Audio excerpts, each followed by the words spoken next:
Njoo hapa mwanamke ambaye unapata uchafu sehemu zako za siri.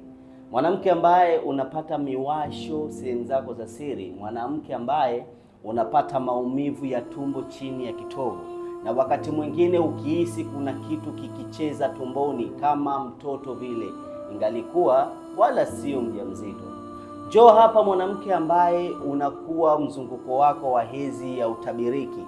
Mwanamke ambaye unahisi dalili za mimba zote, lakini ukipima mimba unakuwa hauna.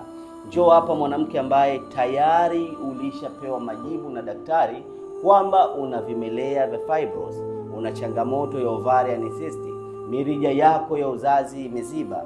Njoo hapa nikupatie ushauri na matibabu sahihi kulingana na changamoto yako ili uweze kufanikisha kuitwa mama.